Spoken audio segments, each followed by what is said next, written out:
Bill pass किए हैं अब तक, उसके हिसाब से हिंदू 11वें नंबर का नागरिक बनते हैं। लेकिन वो विषय, वो इशू कभी हमारी पॉलिटिकल डिस्कोर्स में इसलिए नहीं आए कि समाज 2 रुपए किलो चावल और 1 महीने की बिजली में बिकने के लिए सबसे पहले तैयार सनातनी है। इसलिए किसी से शिकायत करने से पहले अपने मन में झांके कि जो स्थिति आज हमारी है, जो ताकत हमारे पास है, जो नंबर हमारे पास है, इस देश की इकोनॉमी हम चलाते हैं, इस देश के हर चीज में हमारा सबसे बड़ा रोल है, लेकिन क्या वजह है कि सरकारें तब भी आपकी नहीं, हम तो हिंदू हैं, हिंदू का धर्म बचाने के लिए इंडिया में, भारत में आए हैं। आपको आधार कार्ड अभी तक नहीं बना है यहाँ पे? नहीं बना, नहीं तो लोग आपको मकान देते नहीं देते किराए पर? नहीं देते हैं। क्यों? हाँ, क्यों नहीं देते? आधार कार्ड नहीं है। आधार कार्ड नहीं है। मतलब आप हिंदू तो हो ना? हिंदू तो है, फिर पता नहीं उनको वो जो भरोसा नहीं है मकान है उनको पूछो। क्या कहना चाहोगे आप? आधार कार्ड आपके पास में नहीं है, आप पाकिस्तान से आए हुए हैं और आपको यहाँ पर सपोर्ट भी नहीं मिल रहा रहने के लिए या नौकरी काम के लिए, क्या कहना चाहोगे? अपने मुल्क देख के मैं आया हूँ, कुछ नहीं, ऐसे ही धर्मी मुल्क है। बिगड़ के हो गए बैठे हैं। अच्छा, फिर काम धंधा नहीं है तो कैसे काम चलता है आपका? काम है, अब तो बुरा हो गया, लड़के बच्चे काम नहीं करते है, क्या करें? नहीं, आप लोगों को जैसे काम धंधा नहीं है, पैसा नहीं है, रोजगार नहीं है, तो फिर घर का खर्चा कैसे अरे चलेगा? छोटे छोटे बच्चे वो काम करते हैं, हमारे छोटे बच्चों की पढ़ाई भी नहीं है, यहाँ नहीं देते हैं स्कूल क्यों नहीं में पढ़ने देते? स्कूल में तो सरकार फ्री कर रही नहीं है। नहीं नहीं आधार कार्ड बनवाओ, आधार कार्ड बनवाओ। अरे आधार कार्ड हुकूमत बना के देगी, जब हम बनवाएंगे और सीबिया के पास गए सरकार तो धीरे धीरे बन जाएंगे, धीरे धीरे बन जाएंगे।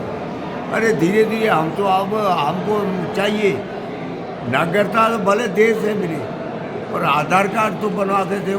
तो कैसा महसूस कर रहे हैं एक हिंदुस्तान में आकर के, पाकिस्तान छोड़ करके हिंदुस्तान में आकर के कैसा महसूस कर रहे हैं आप? क्या हम समझा तो जाएंगे वहाँ सुकून पाएंगे और आराम लेंगे। यहाँ तो आराम है भाई, आराम तो सब आराम तो है, पर मैं रोजी सवा आराम के रहा हूँ। बहुत आराम है। हाँ, रोजी के बगैर आराम क्या, किस काम का आराम? भगवान देगा रहूँ। आपका नाम क्या है? हरचंद। कहाँ से आए हैं? आपका नाम क्या है? मैं डिस्ट्रिक्ट रहमियर खान पाकिस्तान से आया हूँ। मेरा नाम बिरंजीत मेहमान है। मैं 2020 में आया था। वहाँ से आने के बाद में यहाँ पर कैसा महसूस कर रहे हैं? क्या क्या सुविधाएं आपको यहाँ पर मिल रही हैं? यहाँ जिस तरह हम सोच के आए थे कि हम भारत देश में जब जाएंगे तो बहुत अच्छा महसूस करेंगे और हमारी ज़िंदगी बहुत आराम से गुजरेगी, मगर वैसा बिल्कुल नहीं है। जैसे हम इधर आए हैं तो जो यहाँ की लोकल परेशानियाँ होती हैं, जैसे कि हमारी लॉन्ग टर्म वीज़े की होती है, ख़ासकर कम से कम 200 परिवार अभी तक यहाँ पर हम मेरे बाद आए हुए, मगर किसी को लॉन्ग टर्म वीज़ा नहीं मिला, जिसके कारण आधार नहीं बनता। जब आधार नहीं बनता तो हमारे बच्चे स्कूलों में दाखिला नहीं ले सकते, हॉस्पिटल में हमारे जो बुजुर्ग हैं बीमार पड़ जाते हैं तो उनकी दवाई नहीं ले सकते। जैसे कि मेरी माता जी बीमार हो गई, 100 बरस पूरे हो गए, किसी प्राइवेट में लेके गया तो उन्होंने एक 3-4 घंटे के 20,000 रुपये का बिल बना दिया। स्वर्गवासी भी हो गई, फिर भी मैं 20,000 दे के वहाँ से निकला। तो ऐसी परेशानियाँ बहुत हैं और ख़ासकर रहने की। अगर जितने भी यहाँ के संगठन हैं, जैसे RSS है, बजरंग दल है और दूसरे बहुत सारे साधु संत बड़े बड़े हैं, उनको चाहिए कि एक आश्रम छोटा सा बना रखें। ये बात तो वो हिंदुओं को बचाने की करते हैं, लेकिन आप बात जैसे तो करते हैं मंचों पे, मगर उनके लिए काम कुछ नहीं करते। अगर ये बना के रखें ऐसा कोई, हमें ना दे मगर अपने नाम पे हो, आश्रम हो उनका, 1 साल के लिए वहाँ पे रखें उनको, शरणार्थियों को। साल के बाद हम कुछ ना कुछ अपने पाँव पे खड़े हो जाएंगे, अपना करेंगे। हम मांगने वाले नहीं हैं, मगर क्या है कि जैसे कोई आता है तो उसको होना चाहिए थोड़ा सा, मगर यहाँ पे तो बिल्कुल नहीं। अब हज़ारों लोग वहाँ से कहते हैं कि जी हमें निकालो, मगर जब हमें खुद परेशान है तो दूसरों को क्या निकालो?